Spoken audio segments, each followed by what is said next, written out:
E vamos... Homens por homens, inteligências por inteligências. Incorreríamos talvez no perigo de comprometermos o progresso do mundo, isolados em nossos pontos de vista e em nossas concepções deficitárias, mas, regidos pela infinita sabedoria, rumaremos para a perfeição espiritual, a fim de que um dia, despojados em definitivo das escamas educativas da carne, possamos compreender a excelsa vontade da celeste advertência. Vós sois deuses. É o empoderamento, né? É um empoderamento. Hoje nós vamos estudar o versículo 19 do capítulo 21 do Evangelho de Lucas,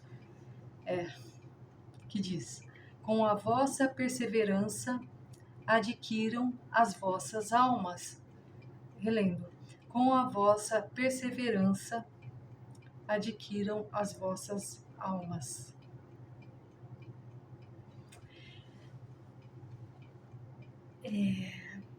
Tem duas palavras, né? O autoconhecimento é uma, mas o autocontrole é outra. Se nós falarmos, estou tentando marcar a página aqui antes de falar. Se nós falarmos apenas em autoconhecimento, quando algum evento dê foco para uma imperfeição nossa, um desequilíbrio, um vício, um desajuste moral, um vício material,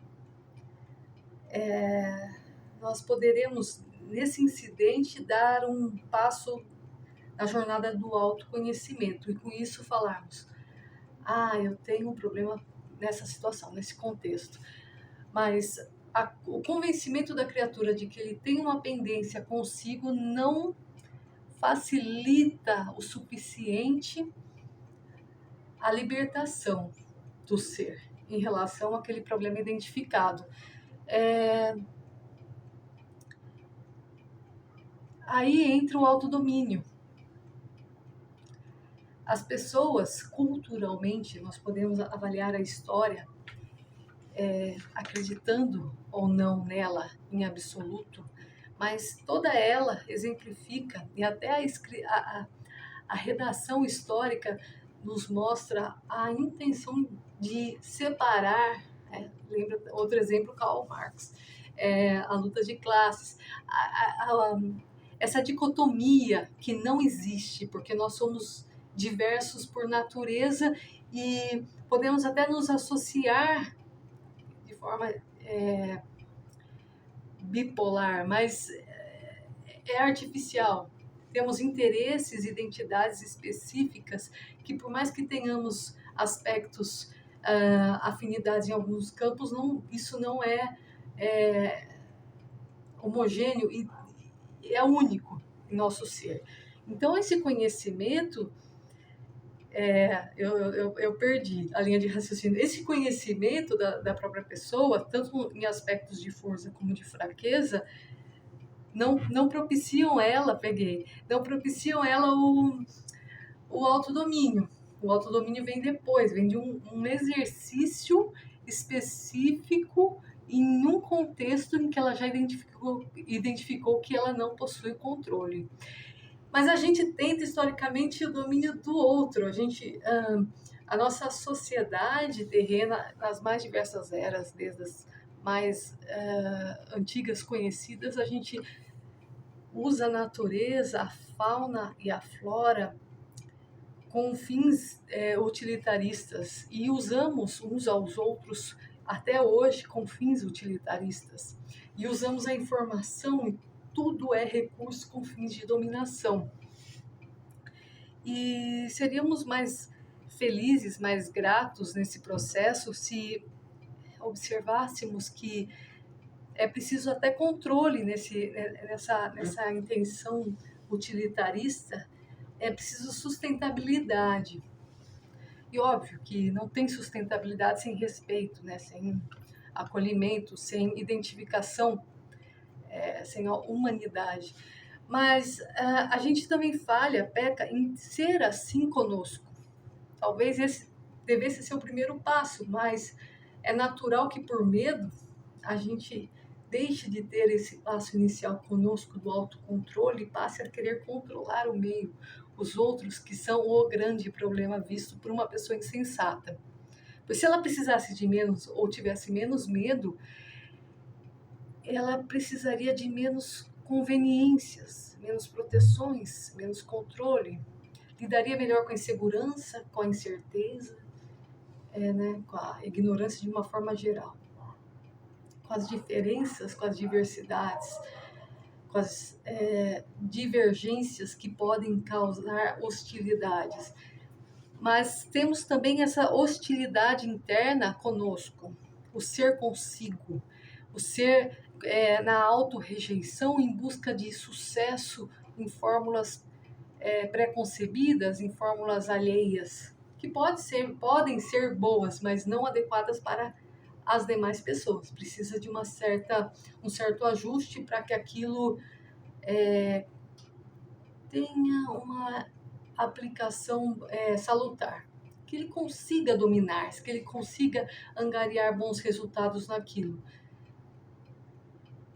Talvez a fórmula não seja tão utilitarista, talvez ela seja mais a partir de algum aspecto do autoconhecimento angariado, de alguma informação, notei algo, né, na minha identidade ali que diverge do que eu achava. Então eu preciso que eu identifique as implicações dessa minha natureza. Eu estou vivendo de acordo com essa minha natureza, eu preciso me domar, eu preciso me conquistar no sentido de eu tenho uma tendência e isso me faz exagerar em algum aspecto, ou me faz sofrer em outros, ou fazer outros ainda. É sustentável agir assim? Eu absorvo o melhor da minha vida, de mim, vivendo assim, a partir da minha natureza, ou eu tento replicar fórmulas e alcançar resultados que nem me satisfariam, porque a mim não interessa, na verdade. Me foi ensinado, eu absorvi de alguma maneira e me fechei. Esse autodomínio, que a reforma íntima está extremamente relacionada a isso, né? Porque se a gente pensar, a reforma íntima é o proposital remodelamento do ser, né? Nós já estamos modelados em algum aspecto, em vários aspectos, né? Seja consciente ou não, proposital ou não, quando encarnamos já estamos com uma natureza que, no decorrer dos anos, ela vai aparecendo, né? E essa natureza, ela pode ser remodelada, ela deve ser remodelada. Esse é o propósito da matéria, ferramenta de exercício compulsório do ser. Em desencarnado, quando desencarnado, nós não temos as mesmas necessidades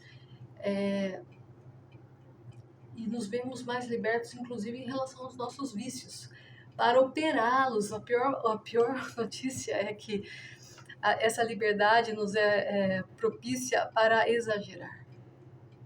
A necessidade de sobrevivência e a necessidade de conquista das ferramentas para usufruir dos vícios não existem mais, e nós precisamos de outras, né? O desencarnado, quando ainda pegado aos vícios materiais, e eu estou falando, tem desencarnado que precisa do poder, tem desencarnado que precisa do dinheiro, muito dinheiro acumulado, terras, propriedades, que deixou e que sempre valorizou, tem desencarnado que precisa de sexo, tem desencarnado que precisa de uma pessoa específica.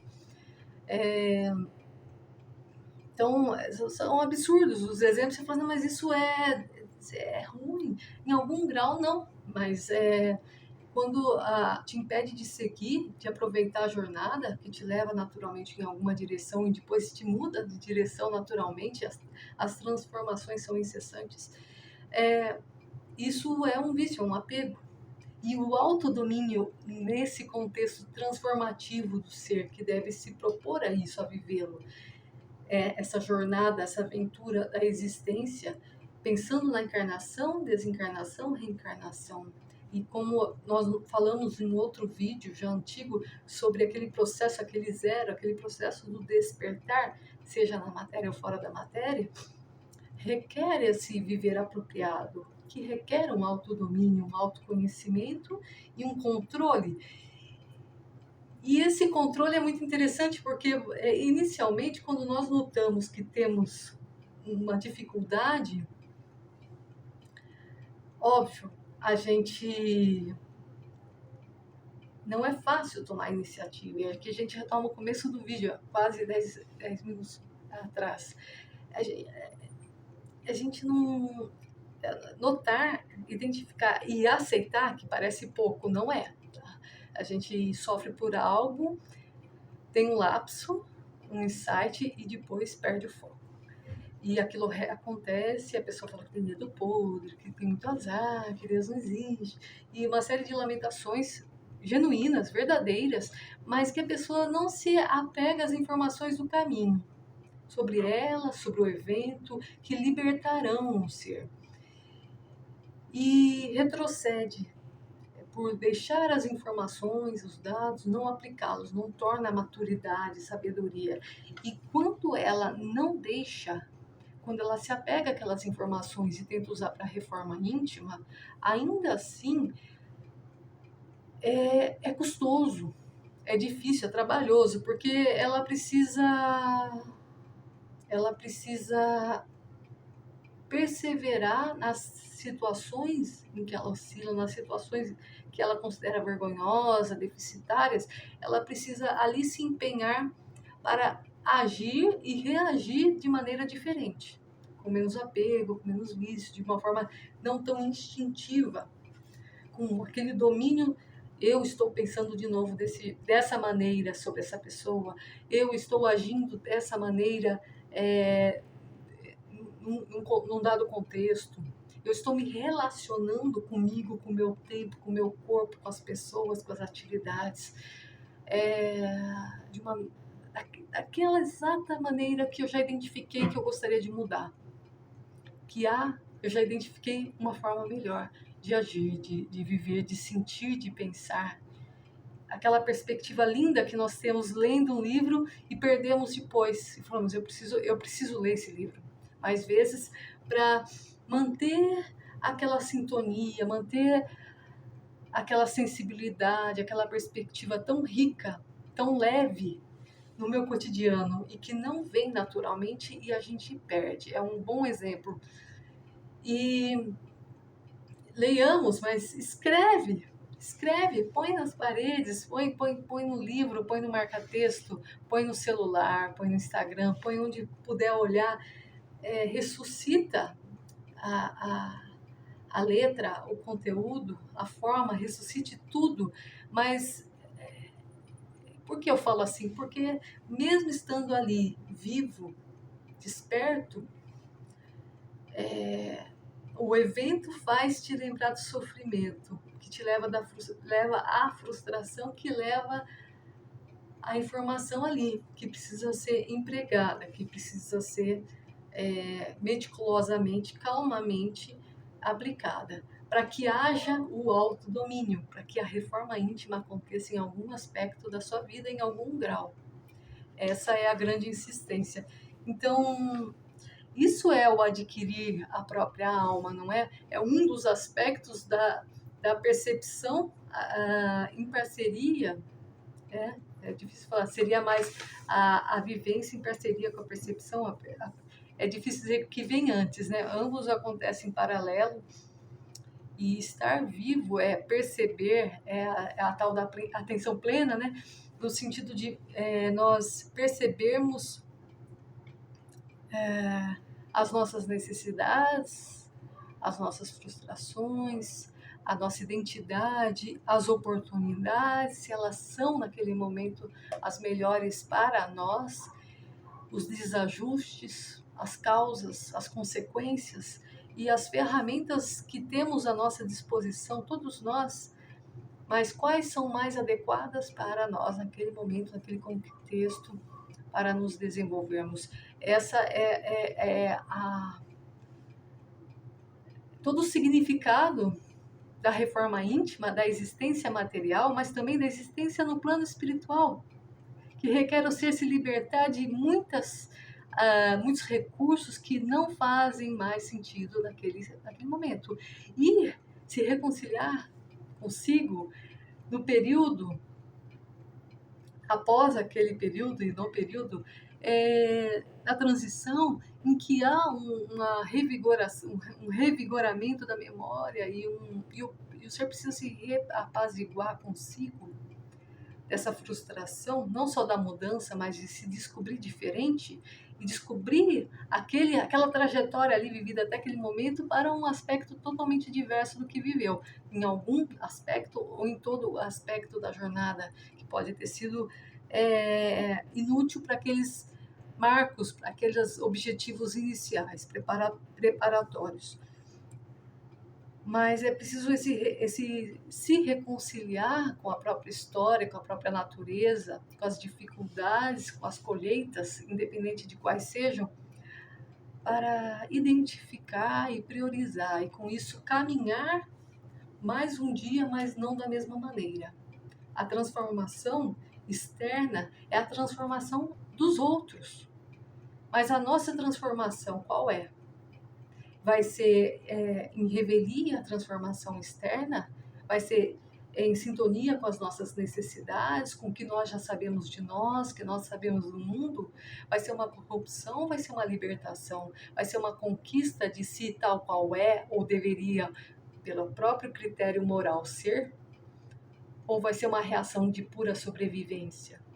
Se nós já sabemos imateriais, corpo mental, e sabemos a repercussão da nossa existência ao perispírito, à matéria e ao corpo mental, tudo isso tão associado que não podemos ponderar da gravidade, nem mesmo controlar esse impacto. Como podemos desassociar a vida, a conquista da alma ao bem viver? E o que é esse bem viver?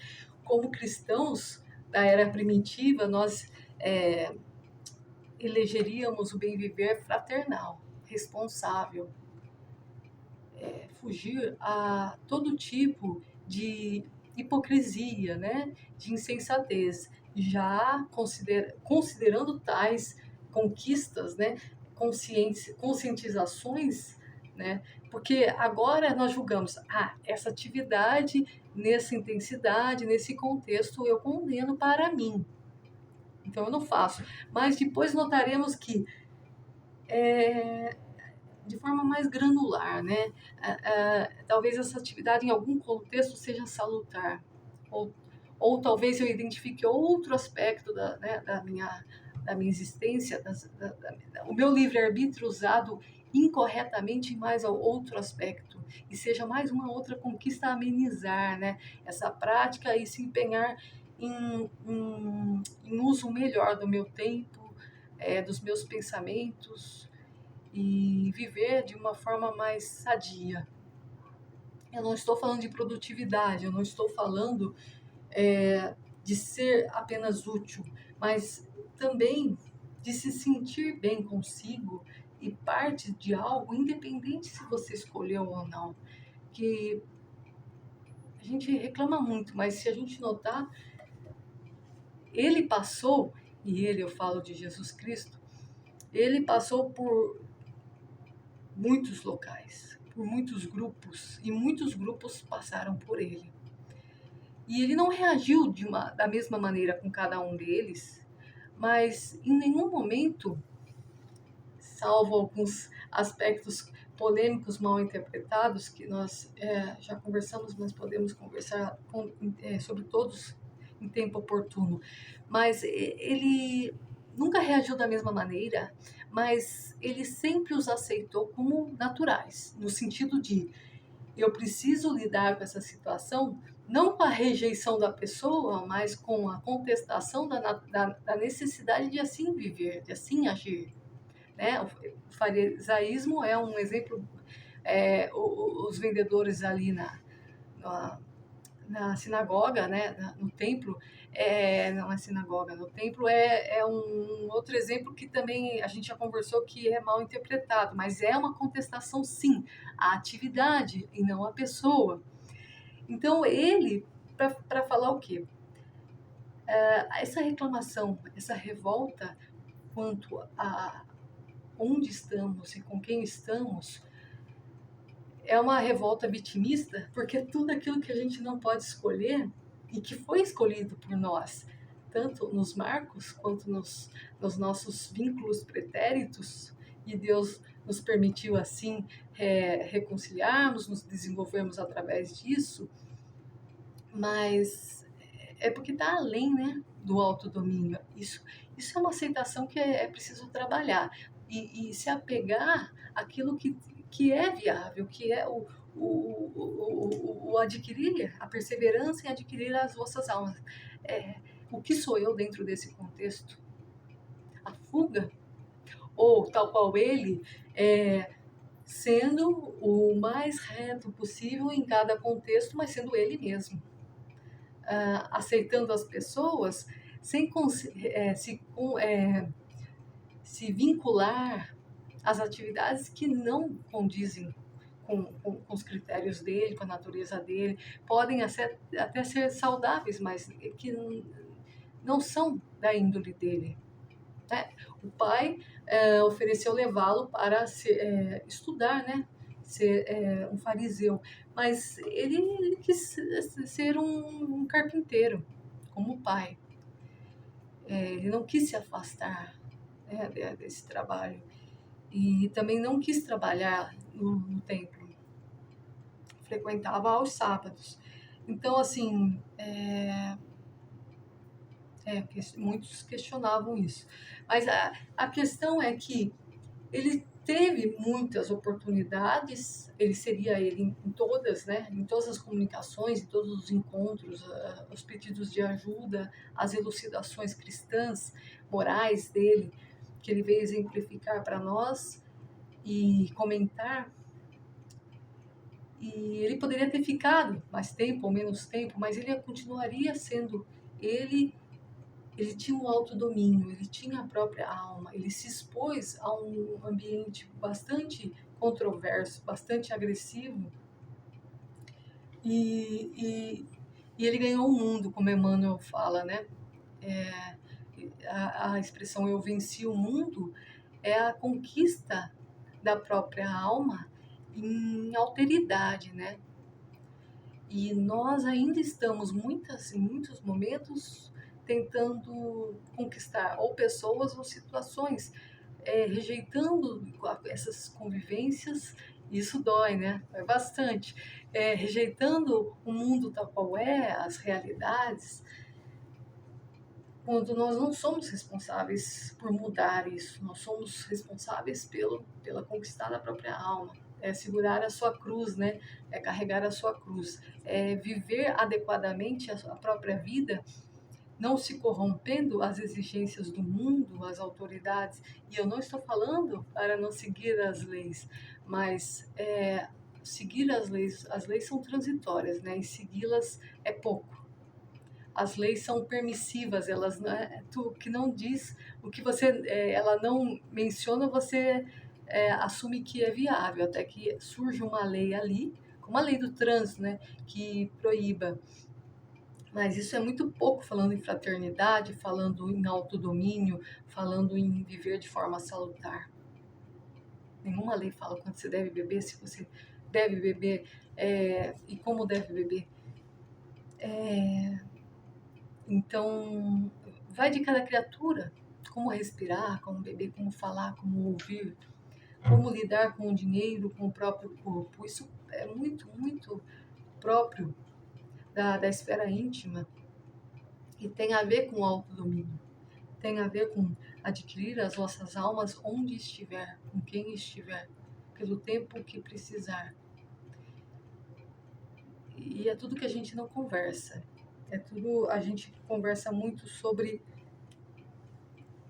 como o mundo está perdido, como tudo está pior, ou e algumas pessoas falam, não, não está pior, está melhor. E outras falam, é porque um grupo saiu e ficou um outro grupo, e daí normalmente acontece assim, e fica essas filosofias. Mas isso tudo é uma fuga ao tema, né? Qual é o tema? O tema é onde você estiver, com quem você estiver, faça o melhor possível a sua parte. E tem muitas maneiras de fazer bem, mas não excelente, não ótimo, não excelente. Fazer bem a própria parte. E essa é um despertar, um autoconhecimento do contexto, não só das suas capacidades naquele contexto, mas qual é o contexto e o quanto aquela outra pessoa ou aquelas pessoas precisam de você, daquela maneira que é possível ofertar a fraternidade. E o quanto pode fazer por você para se libertar das necessidades frívolas, para se libertar das exigências que são muito. é, elas são. Elas passam, elas são. É possível sobreviver e sobreviver melhor sem angariar tais recompensas, tais conquistas, domínios, reconhecimentos. E, e muitas vezes ficamos até mais calmos, estamos reconciliados conosco e produtivos, porque estamos investindo em algo que a gente vê o desenvolver-se.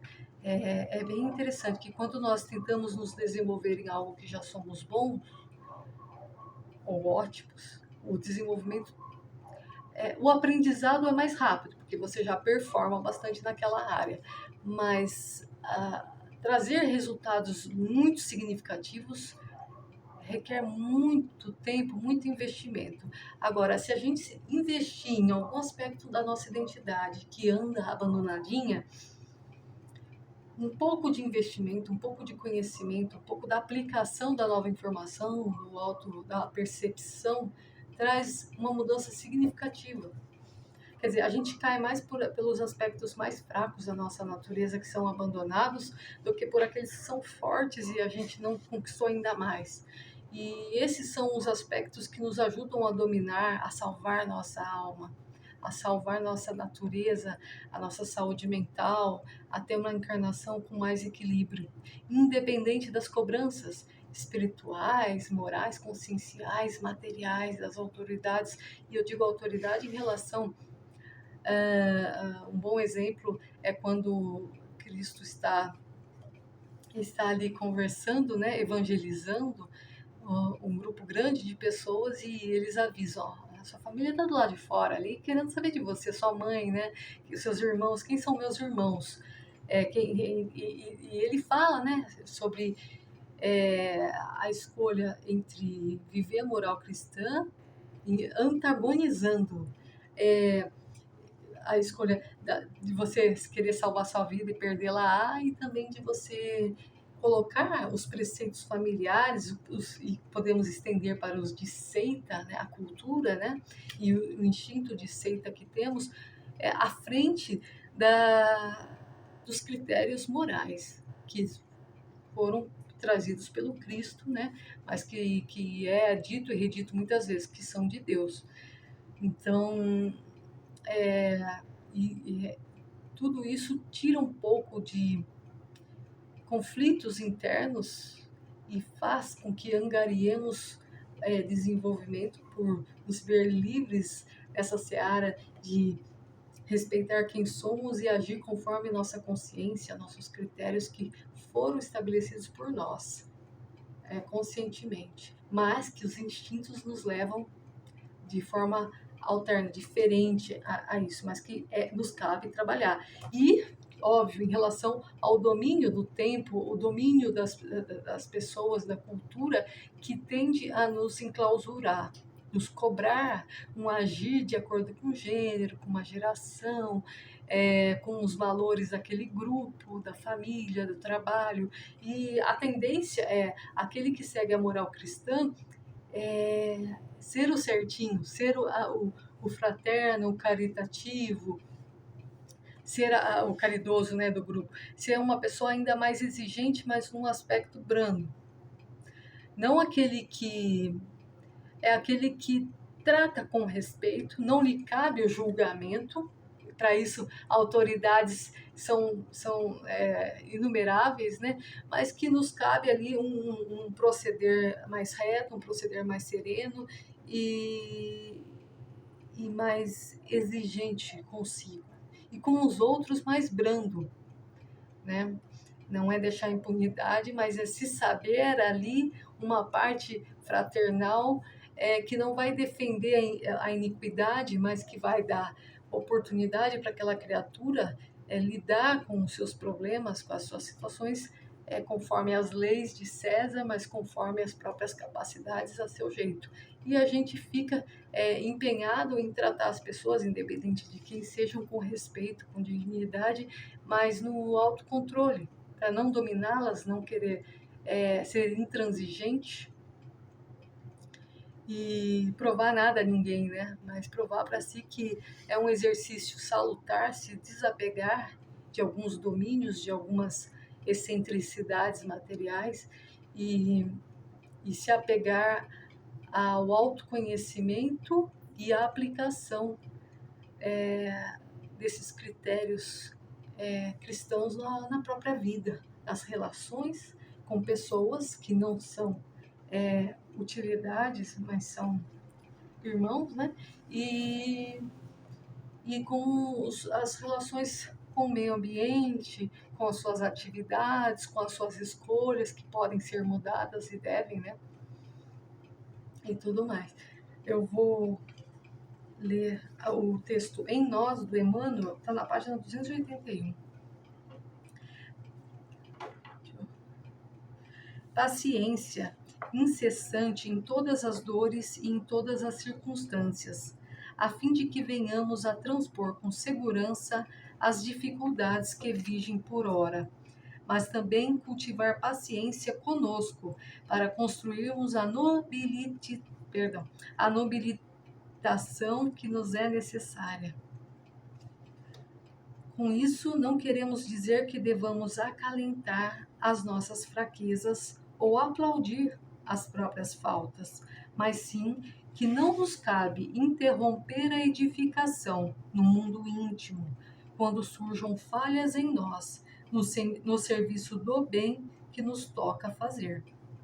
Frequentemente fugimos envergonhados, desertando das tarefas de elevação, martelando confissões, qual se pregássemos esponjas de farpas no coração para que nos firamos a toda hora.